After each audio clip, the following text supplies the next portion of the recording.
Hey, I am Vince Antonucci, lead pastor of Verve Church and chaplain for the Golden Knights. And I have a great friend today who we're going to be interviewing, Ryan Carpenter, who was on the Knights for the last couple seasons and is now on the Chicago Blackhawks. Ryan, thank you so much for doing this. Good to see you again, Vince. Yeah, you too, man. We miss you.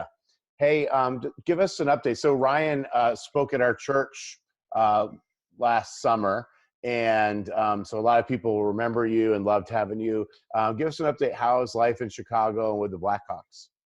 It's good. We had our second son this summer in July, Brock. So I think I signed a contract. I think when I came to Verve, we already had him, but he was just a little guy. But now he's almost 9 months old. But yeah, having the second baby just changes everything, and moving to Chicago, and just getting acquainted with the new team and how everything works. And Vegas is a pretty big city, but Chicago is like a huge city. So, and living pretty close to downtown, but we love it there. It's definitely an adjustment. It always takes time getting to meet people and getting plugged into a church and just getting to find out who your teammates are. And especially for my wife, for her to meet friends. But we feel like we're a little closer to family. My family lives in Florida and her family lives in Ohio in the Midwest. So we're somewhat closer to where our family was compared to where being on the West Coast and they were all on the East Coast.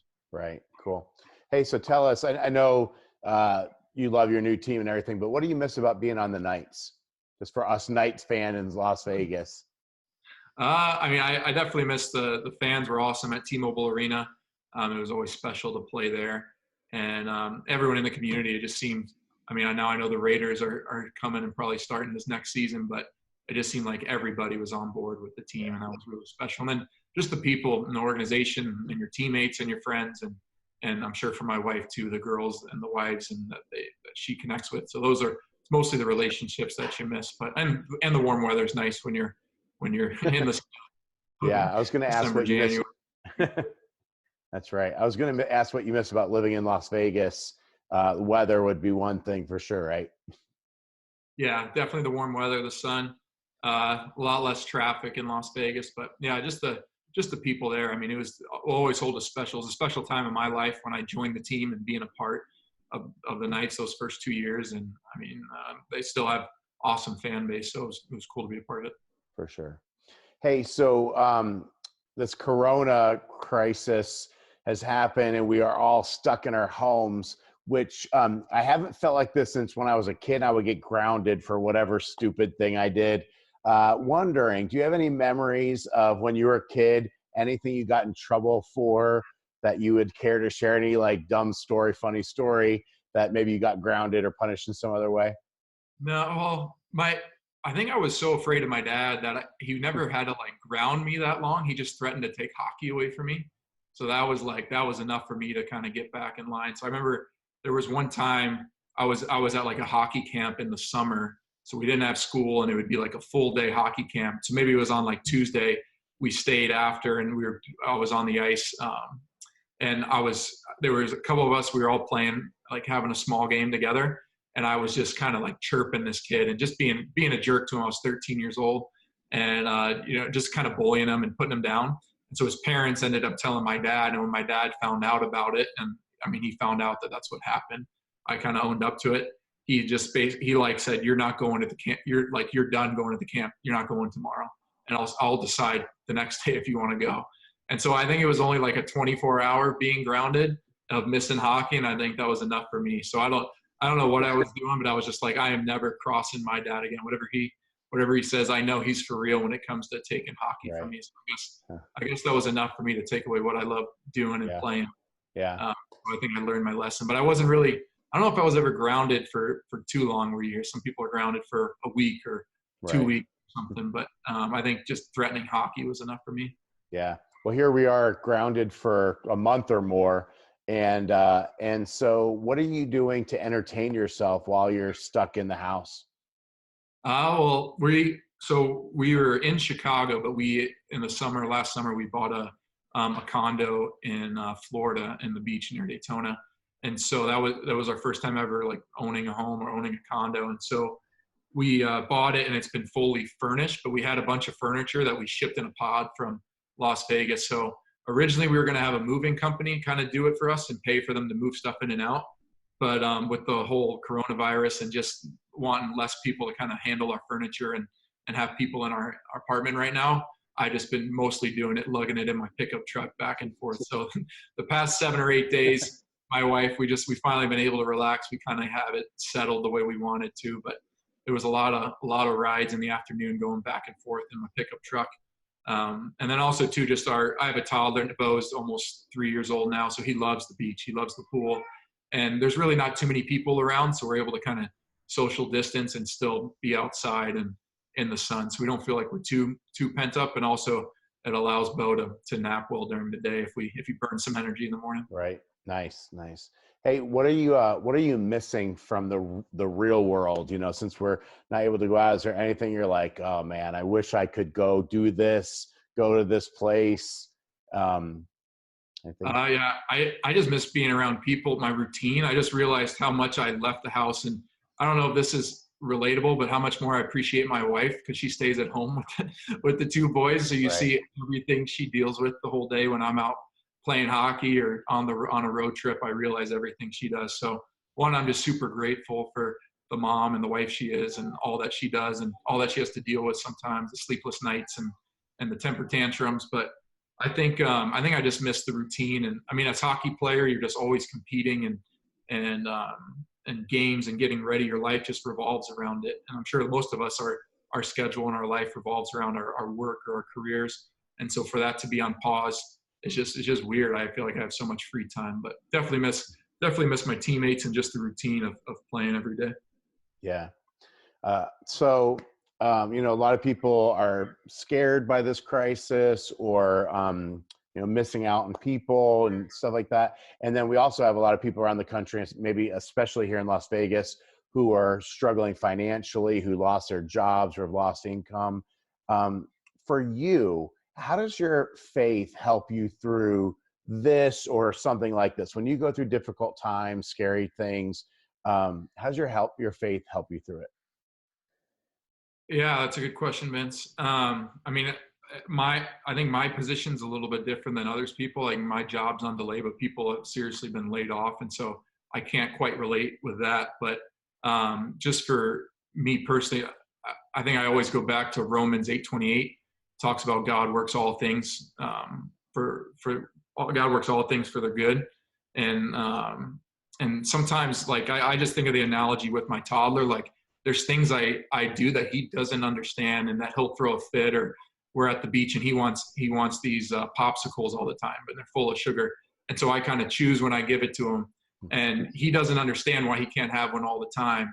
But because I'm his dad and I love him and I know what's good for him, I kind of just have to say no sometimes or hold out on something for him. And it's not because I don't love him or want what's best for him. It's actually because I do want what's best for him. And so sometimes, and because my son's 2.5, he doesn't understand that yet. He just can't comprehend why I wouldn't give it to him. And so I think it's the same with God. I try to remember that he's our Father and he's good. So there's things that he allows to happen that he could totally stop this virus and the suffering could end. And I never question that, but sometimes he just allows stuff that ends up working out for our good, and we don't understand why.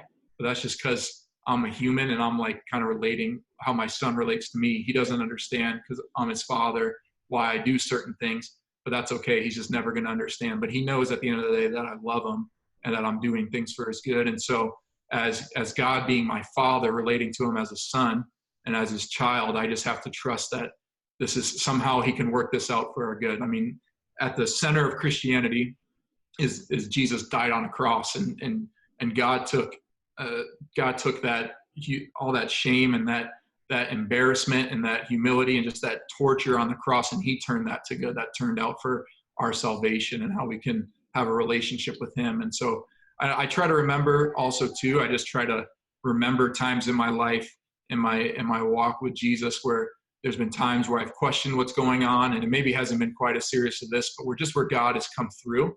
And so knowing that he's going to come through, not sure how that's going to look, but just knowing that he's good and in control.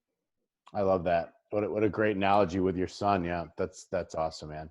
Well, last question, and you may have already kind of spoke to it, but people who are scared, people who are hurting, just what encouragement would you give to people in Las Vegas and anyone else who might watch this as we go through this crisis together?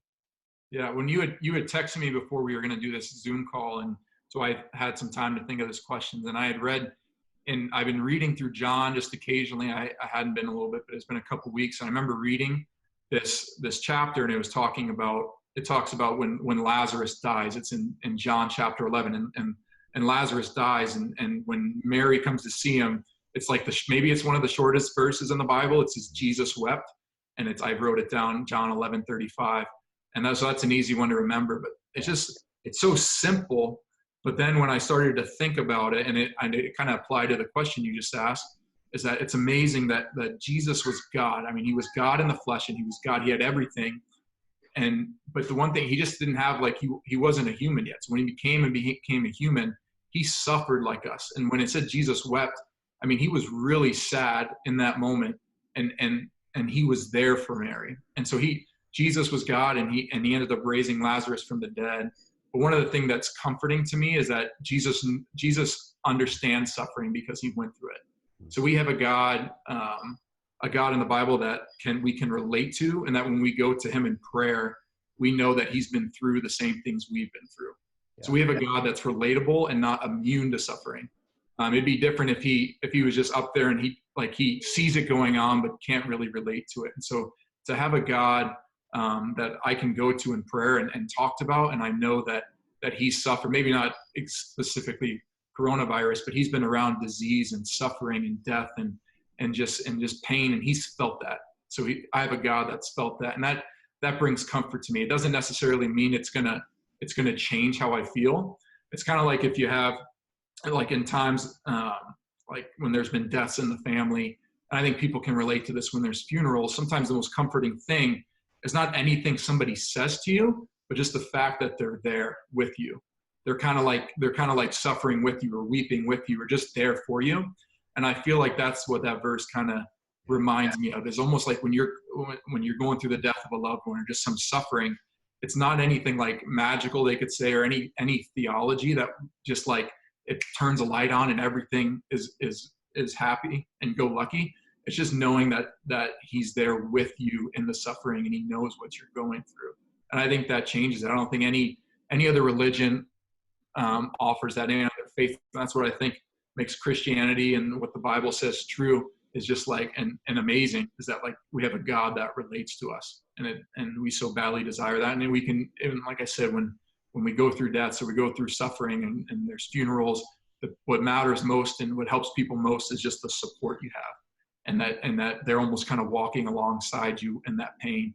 And so right now, Jesus hates what's going on. And I think that brings comfort, and then knowing that he can work all things for his good. But I know that at times I almost feel like this is hard for me to speak, because I know there really are people suffering. There are really people worried about what's going to happen tomorrow, where they're going to get money to pay bills. And so that's a super hard thing to talk about. I know that's probably even hard for you to talk about as a pastor, but knowing that Jesus wept, and that he sympathizes with us, and that he's also suffered, I think brings me comfort.